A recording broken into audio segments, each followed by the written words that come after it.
دان بیلزیرین چې د انسټاګرام پادشاه هم ورته ویل کیږي هغه څوک دی چې په ډیر اسراف د عیاشي ډک ژوند او د نظر په اختلاف مشهور دی د ګرانبای موټرو شخصي الوتکو په رانیولو او هر ځای ته په تللو هڅه کوي چې خلکو ته وښایي چې څومره سرمایه لري دی ادعا کوي چې دا سرمایه په خماربازۍ او تجارت کې ترلاسه کړي خو ویل کیږي چې اوس یې دا هر څه پرېښي او عادي ژوند ته یې مخه کړې په دې وروستیو کې د یو مشهورې خپرونې د ویاند پیرس مورګن سره مرکه کړې ده چې په دې مرکه کې یې د اسرایلو د مزدورتوب او نړۍ ته د خطر په اړه یې ډېر څه بیان کړي غواړم تاسو ته د مهمو ټکو ژباړه وړاندې کړم ښاغلی بیلزیرین لومړی خو خپرونې ته ښه راغلاست درته وایم او بل دا چې زما یادېږي چې څو کاله وړاندې مې هم ستا سره مرکه لرله خو هغه وخت ډېر بدل وې په انسټاګرام کې دې د خوشحاله ژوند کیسې خپرولې چیرې چې ستا سره ډېرې ښځې وې ډېرې کښتۍ وې ډېرې وسلې در سره وې نشې وې او تماشې وې خو بالاخره د اوس په پرتله دې ژوند ډېر بدل و اوس زما لومړۍ پوښتنه دا ده چې دا نوی بیلزیرین څوک دی او هغه بل شخصیت دې ولې بدل کړ زه فکر کوم چې عیش او عشرت مې تر باسه پورې وکړ زه په دې پوه شوم چې دا ماته خوشحالي نه راکوي اوس مې پر هغه څه تمرکز دی چې زما خوښیږي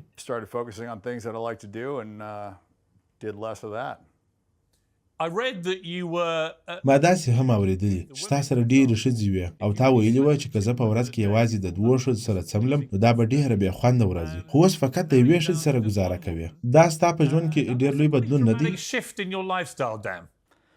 همداسې ده یو وخت و چې ان په ورځ کې تر 9 ښځو پورې هم رسېدل دا ځکه چې په پوهنتون کې ما دا شوق لرلو خو پوره کولی مې نه سو خو لکه درته و چې مې ویل بې حده عیاشي مې وکړل خو عیاشي داسې وي لکه نشه کله چې در رسېږي نو بیا هم ته داسې احساسوې چې باید تر دې هم ډېره وي تر داسې اندازې چې هیڅ خوند بیا پکې نه وي نو په همدې خاطر مې عیاشي نور بس کړل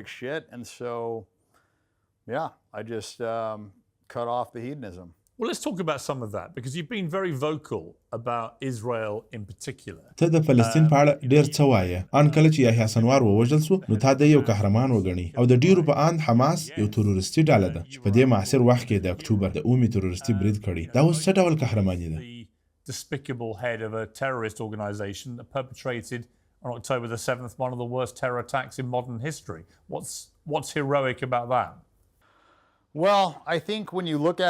که ته دې قضیې ته د بل اړخه وګورې نو دا یوه ډېره بدله موضوع ده دا داسې ده لکه زه چې ستا پر تیری وکړم او بیا تا هم په دې یو څو لغتې ووهم او بیا ته ما پر مخ په سوک ووهې او خلک یوازې پر دې تمرکز شروع کړي چې تا زه پر مخ په سوک ووهلم یعنی دا یو ډېر غلط تمرکز دی که دې موضوع ته وګورو د تمرکز ځای د نکبه پیښه ده او د همدې ځای دا هر څه راپیل سوي چې په دې پیښه کې 750,000 فلسطینیان د کورونو څخه وشړل شول او زما په اند اسرایل نور هم ډېر تروریستي کارونه کړي چې هغو ته د اکتوبر د 9 پیښه هیڅ نه ښکاري نو زما په اند دا یوه دفاعیه وه او حماس د مقاومت ډله ده او اسرایل تروریستان دي And I think that Israel is a terrorist.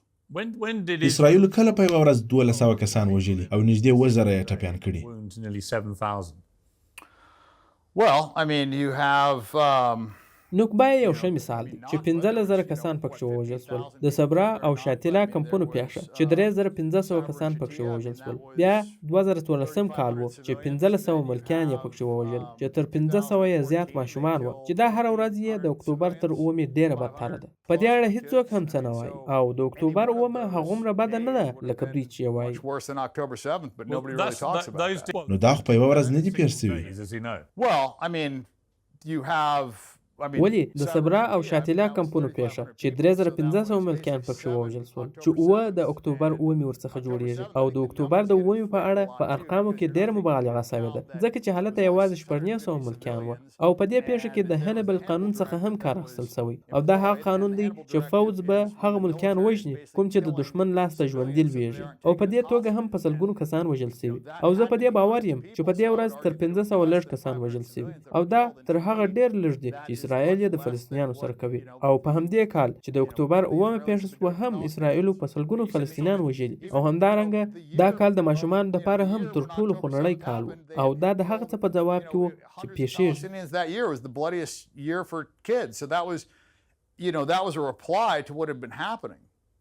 But when you say that October the 7th... او دا چې ته وایه چې د اکتوبر 9 دومره بده پیښه نه وه لکه خلک چې تبلیغوي، د دې څخه د هدف څه دی؟ ځکه چې د حماس په خپلو هغو انځورونو کې چې د دوی په کیمرو سوي ښکاري چې خلک یې معیوبه کړي او سوځولي دي، څوک یې سرغوڅ کړي، کورونه یې سوځولي، ماشومان، بوډاګان او هغه کسان یې تښتولي چې د هولوکاست د پیښې څخه ژوندي پاتې سوي. هر هغه شوم عمل یې کړی چې کولی یې سوای. نه یوازې دا چې دا کارونه یې کړي، بلکې په ډېر ویاړ سره په انټرنیټ کې هم خپاره کړي تر څو هر څوک یې وویني. تر دې د نور بد خو ان تصور هم نشي کېدلی. نو ته یې ولې دومره عادي ګڼې؟ We could all watch in real time the horrors that they were perpetrating.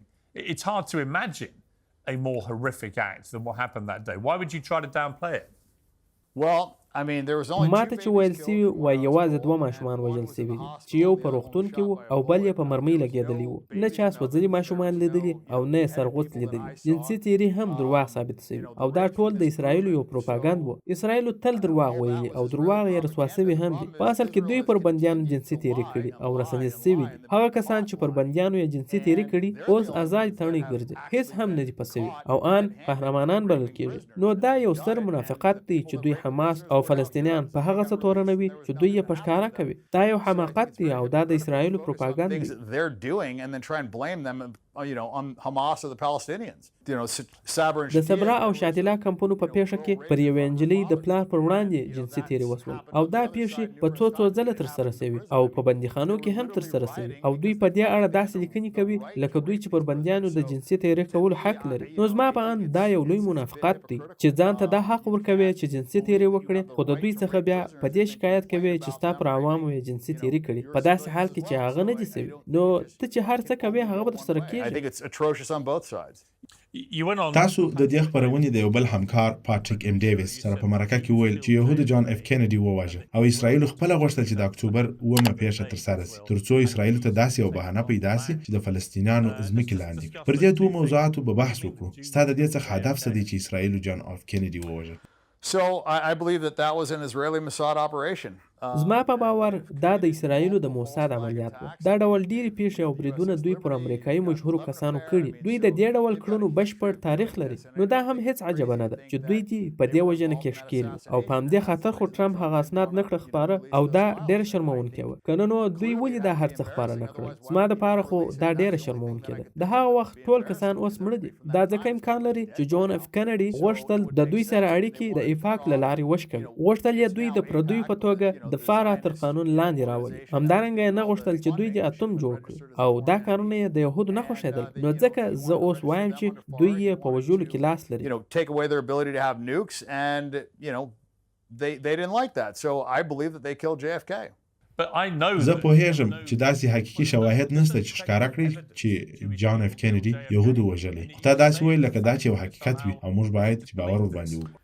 No, I didn't say it as a fact. I said that's what I believe. And if you look at, the history of people that have criticized Israel... ما نه دی ویلي چې دا یو حقیقت دی. ما وویل چې زه په دې باور یم. ځکه که ته وګورې په تاریخ کې هغه خلک چې اسرائیل یې ملامت کړي لکه قذافي، صدام حسین، جون اف کینیډي، نیکسون چې دوی ټولو یو ډول نظریه لرله او دا یو تصادف هم نه دی.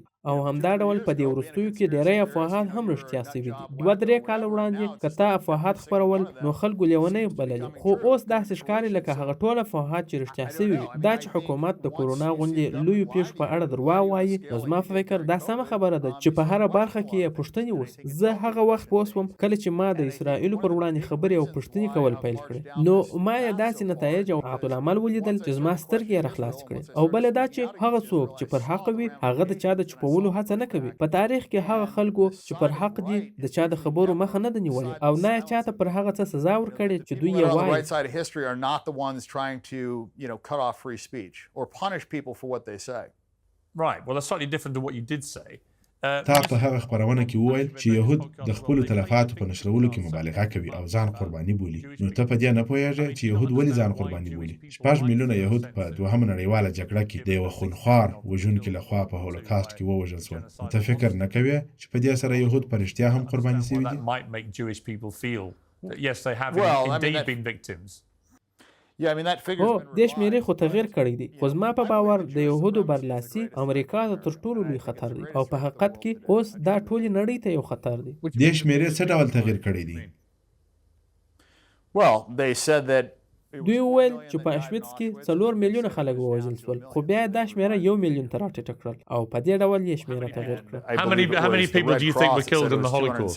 نو ته څه فکر کوې چې په هولوکاست کې 2 میلیونه يهود ووژل شول؟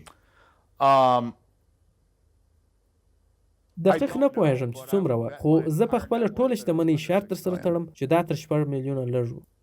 زه بیا یو پوښتنه درڅخه کوم چې د دې ډول ادعاو چې ته یې کوې انګیزه څه ده؟ د دې څخه د هدف څه دی چې د دوهمې نړیوالې جګړې پیښې دومره بې ارزښته ښودل غواړي؟ In World War II. I'm just answering your question. I mean, I'm a gambler, so زه یوازې ستا پوښتنو ته ځواب وایم. زه یو خمارباز یم چې د یو شي احتمال لږ وي زه پر هغه شرط تړم. که څه هم زه په حقیقت نه پوهېږم خو شواهد دا وایي چې تر 6 میلیونه لږ و. ریاضي په دې کې پاته راځي. دومره انسانان نه سوځول کېږي او دا د ګاز ورخوشي کولو طریقه هم دومره موثره نه ده چې دومره خلک مړه کړي. په دې اړه چې چا پلټنه کړې او شواهد یې سره راټول کړي نو هغوی وایي چې دا ناشونې ده. and they've done the due diligence, they said it's mathematically impossible. You see, I'm sorry, but I just find that... بخښنه غواړم خو دا ستا خبرې زما لپاره لا ډېرې توندې دي. حال دا چې زه یهودی هم نه یم. داسې ډېر شواهد ستا چې روښانه کوي چې 6 میلیونه یهودیان په هولوکاست کې ووژل شول او نازیانو ټول ټال 12 میلیونه یهودیان ووژل او دا یو ځناورتوب و چې دوی غوښتل یهودیان ټول له منځه یوسي. Who wanted to eliminate the Jewish people and they tried extremely ته وایې چې 12 میلیونه وژل شوي؟ The Nazis killed 12 نازیانو په دوهمه نړیواله جګړه کې 12 میلیونه ووژل چې 6 میلیونه په هولوکاست کې ووژل شول او کته دا هم Or do you not believe that either? Okay. I mean, Jews have killed far more Christians.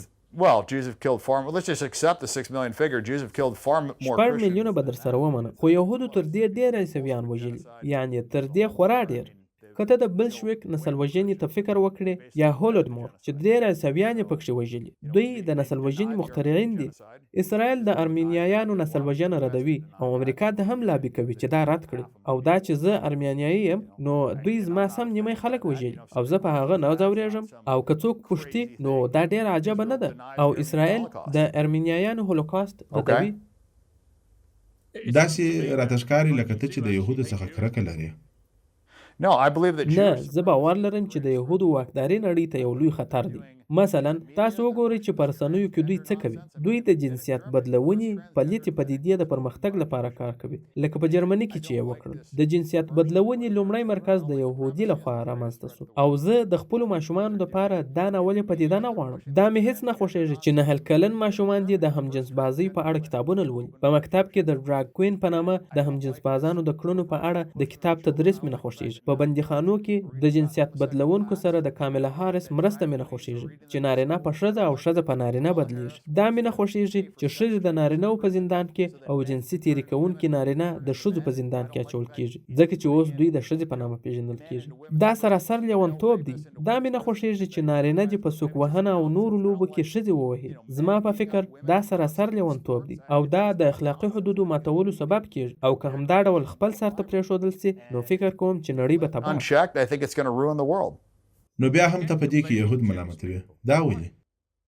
ځکه چې دا ټول د دوی د لاسه کېږي. څنګه د دوی د لاسه کېږي؟ ته اوس څه وایې؟ ځکه چې د رسنیو واک د دوی په لاس کې دی. دی آی هم د بلاک راک لخوا تمویلېږي او د بلاک راک ټول مشران یهودیان دي. ته فکر وکړه چې دا هر څه د کومې خوا راځي. دا خو داسې پټه خبره نه ده. د ډیزني مشران هم ټول یهودیان دي چې د ماشومانو پر ذهنونو کار کوي. Dan, They're pushing it on children. right, do you accept, Dan, that ته دا منې چې ته په ښکاره د شامي یهودو خلاف یې؟ Look, I have an issue with that term. I mean, I think the real... زه د دې اصطلاح سره خلاف یم. زه وایم چې اصلي شامیان خو فلسطینیان دي. په دې ځای کې چې کوم یهودیان اوسېږي پر هغوی د ډي ان اے د ټیسټ څخه داسې معلومه سوې چې دوی د ختیځې اروپا د اشکنازیان یهود. زه فکر نه کوم چې دوی د اصلا د شام وي ځکه چې دوی هبراني ډي ان اے نه لري او په همدې خاطر په اسرایلو کې د ډي ان اے ټیسټ غیر قانوني دی.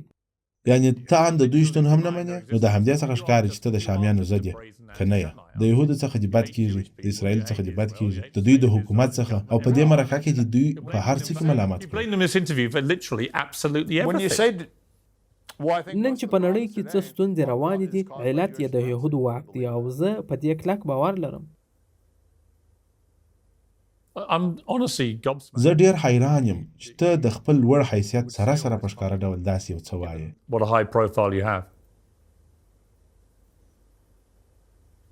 بالکل د هغه چا لپاره چې د پیسو په اړه فکر کوي یا په دې اندېښمن وي چې د خپل موقف نه ونه شړل سم، دا یوه ډېره حیرانونکې خبره ده او دا یوه لویه ستونزه هم ده. ته د مسلمانانو پر خلاف هر څه چې وایه ویلی سې، چې هر څومره د مسلمانانو خلاف کېدلی سې، مشکل نسته. د دوی په اړه هر څه ویلی سې، څوک څه نه درته وایي. خو که دې د یهودو په اړه څه وویل نو د موقفه غورځول کېږي. مثلا د کانیا سره یې څه وکړل، ولې باید د دوی په اړه څه ونه ویل سي؟ ته د دې پوښتنې ځواب ماته I don't think they are. I think they're a class that get targeted by people like you and indeed by زه فکر نه کوم چې دوی دې همدا ډول وي. ستا پر ځانګړي ډول د کانیا غوندې خلک یې تر هدف لاندې نیسي. د شامي یهودو په اړه چټیات وایي، خو ستا خبرې ډېرې خطرناکې دي، ځکه چې ته یهود په هر هغه څه کې ملامتوې چې په نړۍ کې ستا د خوښې خلاف ترسره کېږي. همدا د شامي یهودو پر وړاندې ښکاره بغض دی او دا بې له بغضه بل څه نه دي. personification of anti-Semitism right there. That's what it is. Well, کله چې ستا دین د بادارۍ ملاتړ کوي، کله چې ستا دین وایي چې ته تر نورو خلکو غوره یې، او کله چې ستا دین تا ته دا اجازه درکوي چې د غیر یهودو څخه غلا کول روا دي، او کله چې ستا دین پر غیر یهودو د جنسي تیري اجازه درکوي، کله چې ستا په دین کې تر 3 کلونو کم عمره ماشومانو سره جنسي اړیکې وي، او کله چې ستا دین د دې هر څه ملاتړ کوي، د لاسبرۍ ملاتړ کوي، نو حتما به په تا کې ستونزې وي. او دا هر څه په اسرایلو کې ستا. د اسرایلو دین هم دا ډول دی، او دا ډول دین ډېر خطرناک دی. زه نه د سپین پوستو پر برلاسۍ باور لرم، نه د یهودو پر برلاسۍ باور لرم، او نه په ټوله کې پر برلاسۍ باور لرم. اوس د یهودو برلاسۍ ښه ښکاره روانه ده. نو ته خو یو نازي یې. I mean, ولی؟ That's literally what Nazis... ځکه چې نازیانو په دوهمه نړیواله جګړه کې همداسې ویل، کټ مټ همداسې دلایل به یې ویل لکه اوس چې ته وایې. Why in exactly the way you've just done. I don't have a hatred for زما د یهودو سره کوم مشکل نسته. زما هغه دین نه دی خوښ چې وایي تاسو تر نورو خلکو بهتر یاست. داسې خلک مې نه دي خوښ چې وایي موږ تر نورو غوره یو. او دا هر څه په اسرایلو کې سته. دوی د فلسطینیانو سره داسې چلند کوي لکه د مزدورانو سره، ان د حیواناتو په سترګه ورته ګوري. او دا دوی ته په تلمود کې ویل کېږي. هلته وایي چې که ته یهودي نه یې نو ته اصل انسان نه یې. زما په باور یهودیت او نصرانیت نه سره چلیږي، ځکه چې دوی باور لري چې عیسی علیه السلام په دوزخ کې او په انساني قاذوراتو کې سوځي، او دوی په دې باور دي چې بیبي مریم زناکاره وه. نو زما په اند دا دوه دینونه یو د بل سره نه چلیږي، خو موږ ته دا ویل کېږي چې دوی سره چلیږي. موږ ته دا ویل کېږي چې هیڅ خبره نه. یهود خدای انتخاب کړي خلک دي او موږ په پټو سترګو ورسره قانع کېږو. خو زما په باور ټول انسانان یو ډول. everybody's equal. د یهودو په اړه ستا څه خوښیږي؟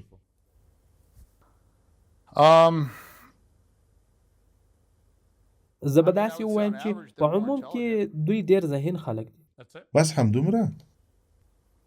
I mean, I don't have... تاسو وګورئ، په نړۍ کې 2 میلیارده مسلمانان دي، خو هر څوک هڅه کوي چې د مسلمانانو خلاف کرکې ته لمن ووهي، او دا ادعا کوي چې دوی تروریستان دي. خو زه فکر کوم چې اسرایل تروریستان دي، او دوی تر ټولو ډېر د تروریزم کارونه کوي، خو په دې اړه هیڅوک هم خبره نه کوي. Nobody wants to talk about that. د هغه یهودو دپاره چې ستا د خبرو په اورېدلو زهیرېږي، څه ویل غواړې؟ They're hearing. زهیر دي سي. زه هغه وخت زهیر سوم چې کله خبر سوم چې دوی د عیسایانو ټولوژنه کړې. هغه وخت زهیر سوم چې کله مې د دوی د تلمود د تدریس په اړه واورېدل. زه هغه وخت زهیر سوم چې کله مې د دوی څخه واورېدل چې عیسی علیه السلام په دوزخ کې سوځي. زه هغه وخت زهیر سوم چې د دوی څخه مې واورېدل چې وایي بیبي مریم زناکاره ده. هغه وخت زهیر سوم چې پوه سوم چې دوی د غیر یهودو څخه غلا حلاله بولي. هغه وخت چې دوی وایي عدالت 2 ډوله دی. زه هغه وخت زهیر سوم چې په دې خبر سوم چې دوی پر فلسطینی بندیانو د لیز جنسي تیری کوي. په دې هر څه زه زهیر سوم. زه په دې زهیر یم چې دوی اوس هم نسل وژنه کوي، نو دوی دې بیا په سر کې زهیر سي. So they can be horrified.